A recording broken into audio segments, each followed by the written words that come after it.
Karliah. Then she's finally found it.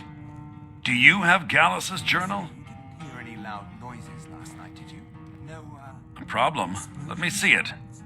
Ah, this is just like Gallus. A dear friend, but always too clever for his own good.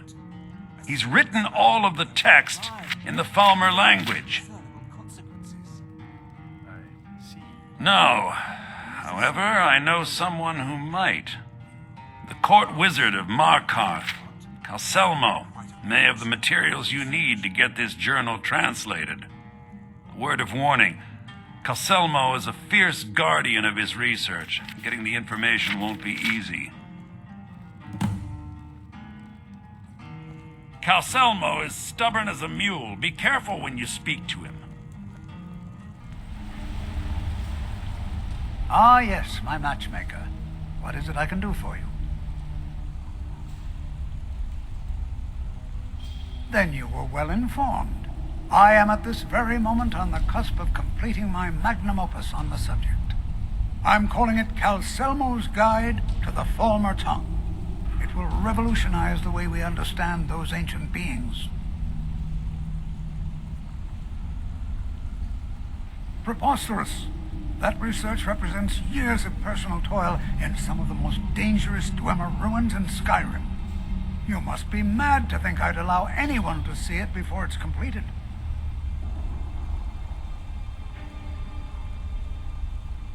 I've already provided you a key to the museum. You should consider it an honor if you are allowed to browse my collection. I'm sorry, but that's as far as my generosity extends.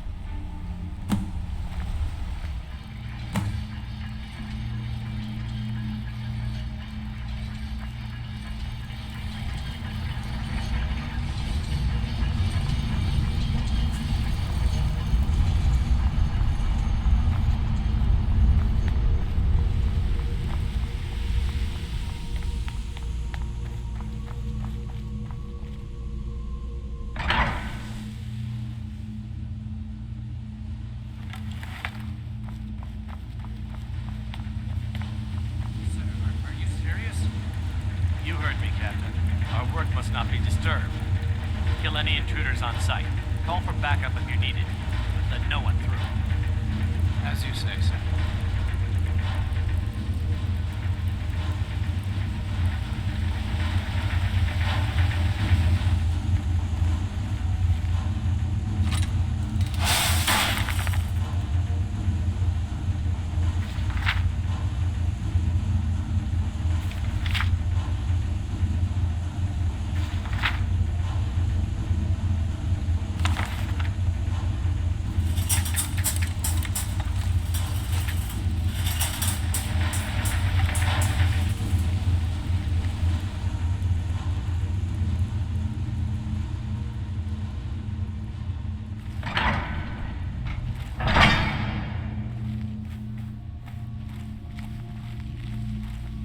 What was that?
Okay, and how was our friend Calcelmo?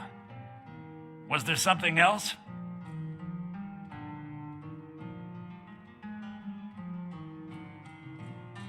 Besides the fact that there are only a handful of people in Tamriel that even recognize the language, I'm fairly certain he was planning some sort of a heist that involved a deep understanding of the Falmer language. Sadly, we never had the opportunity to speak about the details. Ironically, I pointed him in the same direction I pointed you, to Markarth and Calcelmo. I'm only hoping whatever means he used to learn the language will still be available to you.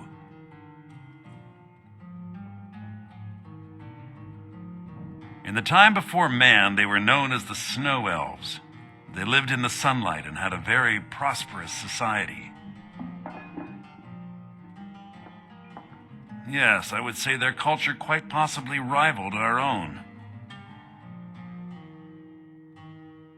The Nords went to war with the Falmer in the First Era, killed them by the thousands to drive them from their snowy homeland. The Falmer retreated underground and forged an uneasy alliance with the dwarves who ended up betraying them. This betrayal made them what they are now, horrible, blind monstrosities with a burning hatred of any but their own kind.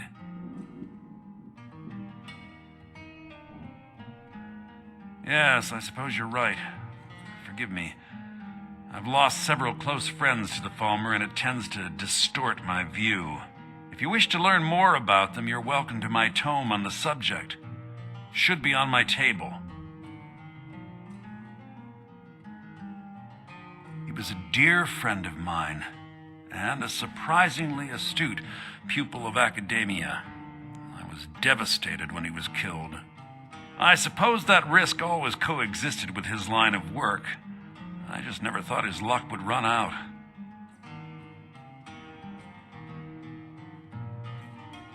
For the thrill, of course. He was quite clear that he felt more in his element climbing through a window rather than hunched over a dusty tome.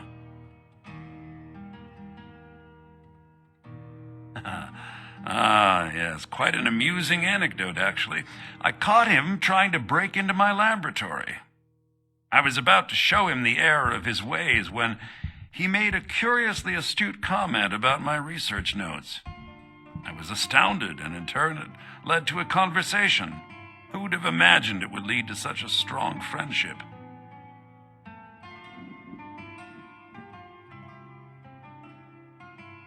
I suppose it would be inappropriate of me to ask how you obtained this, so I simply won't.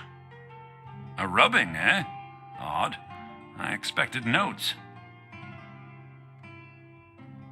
I understand. Now, let me take a good look at this. Over here, please.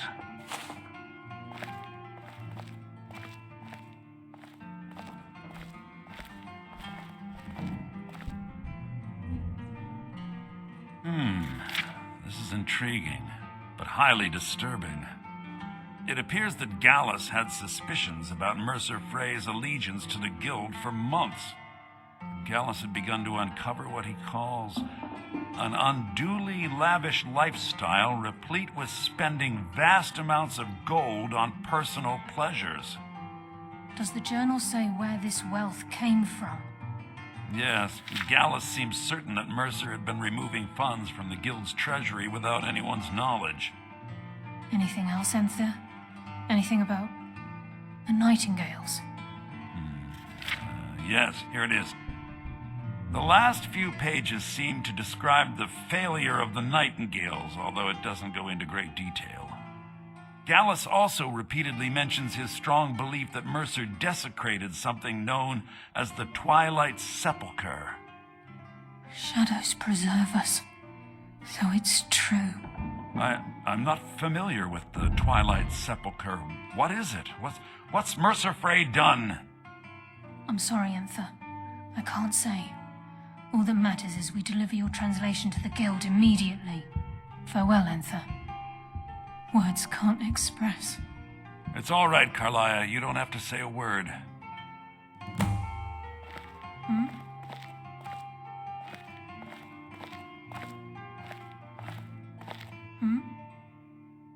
Listen. Huh?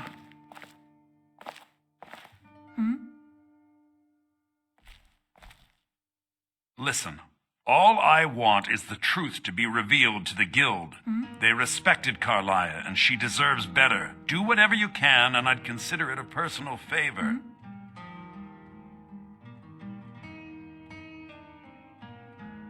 If trying to rid yourself of stolen goods becomes a burden and you find yourself in Winterhold, visit me at the college. I've been known to handle items of questionable interest from time to time, and I'll see what I can do. If you have further need of me, you can find me in the college. We must hasten to Riften before Mercer can do any more damage to the guild.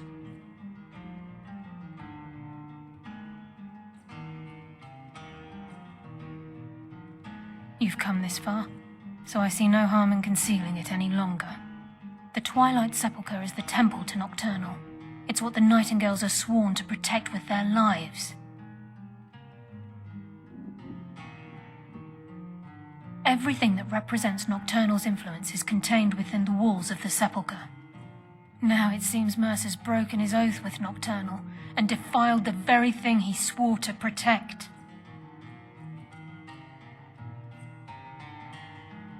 I felt the same way when Gallus first revealed these things to me. I think given time you'll understand what I mean.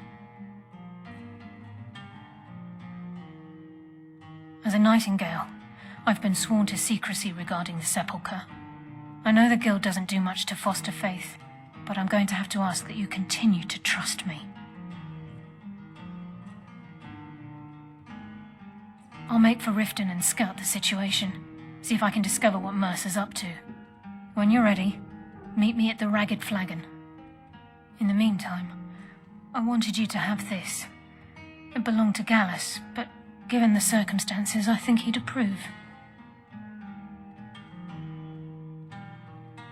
If the Guild isn't willing to listen to reason, you might have to.